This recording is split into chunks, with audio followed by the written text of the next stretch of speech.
नमस्कार.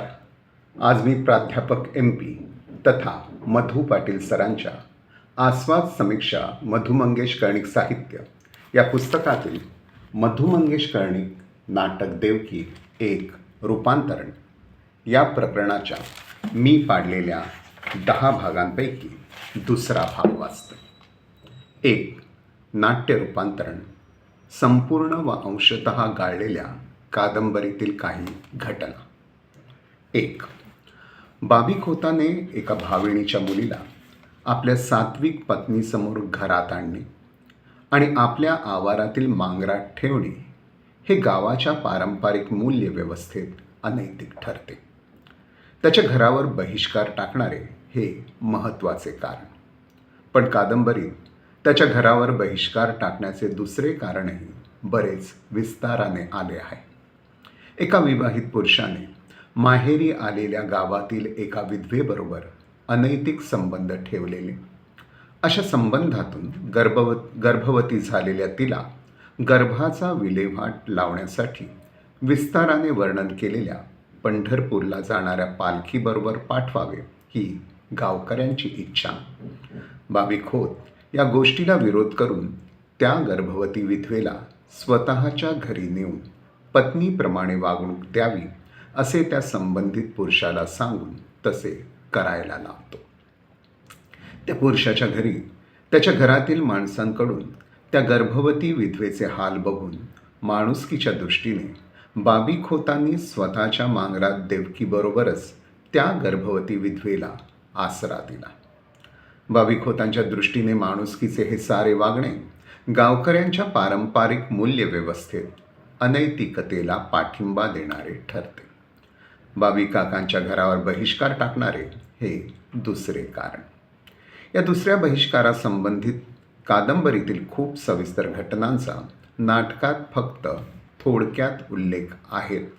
तेही फारसे आवश्यक नसले तरी पहिल्या मुख्य बहिष्कार संबंधित कारणाला बळकटी देण्यासाठी या दुसऱ्या कारणाचा थोडक्यात उल्लेख ठीक वाटतो. 2. नाटकाच्या रंगभूमीवरील रंगप्रयोगात अशक्यच ठरतील अशा कादंबरीतील वगळलेल्या काही घटना. त्यातील काही फारशा आवश्यक न वाटणाऱ्या, काही तर त्या स्थळ काळात शक्यता न वाटणाऱ्या.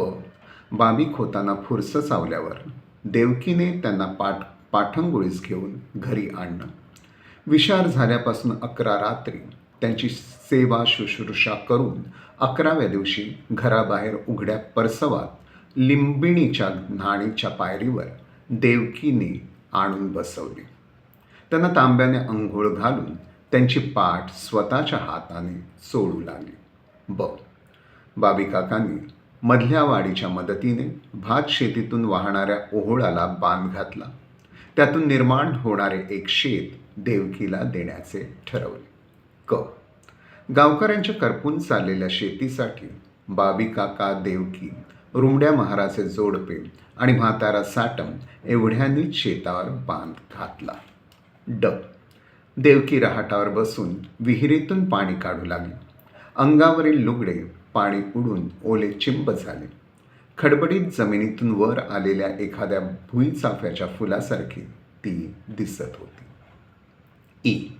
शेतावर काम करणाऱ्यांसाठी काकी आईनं पाठवलेले पाहुणे देवकी स्वतःच्या डोक्यावर मोठ्या पितळी पातेल्यात घेऊन शेतावर येते. माझ्या खोतान ही गंगा गावावर सोडल्या, गावचा राग तेथून जाऊ दे, नि गाव खोताचे पायाजवळ पुन्हा राहू दे असे म्हणत रुमड्या तो बांधलेला बांध फोडतो. अनुभवांनी देवीची जत्रा आणि देवीची भरलेली ओटी. काकीबाईची प्राणज्योत विझून गेल्यावर आमच्या भांडान खोतींबरोबर नाही असं म्हणून गावकरी तिच्या मैताला गेले. पण तिच्या तेराव्याच्या जेवणाला कुणीही गावकरी न गेल्यामुळे बाबी काकांनी सर्व गावकऱ्यांसाठी केलेले सारे जेवण गोठ्यातील गाईगुरांपुढे ठेवले. कुणाही गावकऱ्याला शक्य नसलेले दृश्य. विहिरीत बुडालेल्या गावातील एका म्हातारीला बाबी काकांनी विहिरीत उडी मारून बाहेर काढून तिचा जीव वाचवला. ऐ गावातील संभू तेल्याच्या मुलाच्या लग्नात गावाच्या खोतांचा हात लागणे आवश्यक असल्याने बाबी खोतांऐवजी त्यांच्या मुलाला खांद्यावर घेऊन अमृतनानांनी त्याला आणून त्याच्याकरवी ते आवश्यक पारंपरिक काम करविले. ओ बाबी काका काकीबाय यांच्या रघु या मुलाला देवकीने खिळवणे, त्या दोघांच्या मध्ये त्याला झोपवणे इत्यादी घटनाच नव्हे तर रघु या पात्रालाच नाटकात समाविष्ट केलेले नाही. 2. नाट्य रूपांतरात कादंबरीतील काही घटनांचे केलेले बदल. 1. कादंबरीचा प्रारंभ विरोधी लयातून होतो. आंब्याच्या भरदार वृक्षासारख्या देहाचे बाबी काका खोत, त्यांच्या पाठोपाठ चालणारी एखाद्या नागबेलीच्या वळणाची कोवळी शेलाटी बाई, नीटस नागडोळ्यांची साळुंकीसारख्या नेटक्या चालीची. आचऱ्यातून देवदर्शन करून येताना खोतानी एक बाई हाडल्यांना लग्नाच्या बायकोन चलूचा तशी बाई खोताच्या पाठसून चलत होती. बाई मोठी रूपवान हा, खोताच्या मनात काय हा देवाक ठाव. बायकांची ही कुजबुज. खोताची लग्नाची बायको अंथरुणाला खेळलेली, खोताला स्त्री सुख मिळत नव्हते, तेव्हा खोताने खलाटपट्टीतून एखादी बाई पाठीशी घालून आणली असे बायकांना वाटले तर त्यात गैर काही नव्हते. आणि गावचे बाप्पे या बातमीने हादरून गेले. कुणी ओळख देख नसलेली, नातेपाते नसलेली तरुण बाई बामणाने घरात आणून ठेवली आणि गावाच्या खोताबद्दलच्या काही खास समजुतींना सुरुंग लावला. नाटकाचा प्रारंभ मात्र संवादी लयीतून होतो. तुळशी वृंदावन असलेल्या अंगणात कौलारू घरातून येणारी खोताची बायको तुळशी वृंदावनापुढे पूजा करून भक्तिभावाने नमस्कार करून घरात जाणारी, आणि अमृतनाना, संभू तेली, बाबल्या साटम हे गावकरी भोपळा, शेवग्याच्या शेंगा, वांगी, भाजीपाला इत्यादी कृतज्ञता दर्शक भेटी घेऊन खोतांना भेटण्यासाठी येतात. गावाकच घर मानणारो माणूस तो. देवमाणसाची जात असं आमच्या भाभी खोताची. त्याची पुण्याई असा म्हणून गाव 2 घास सुखान जेवता. गावाच्या धरणाला खोताचा आधार नसता तर पितळीभर पेज मिळाची पंचायत होती गावात.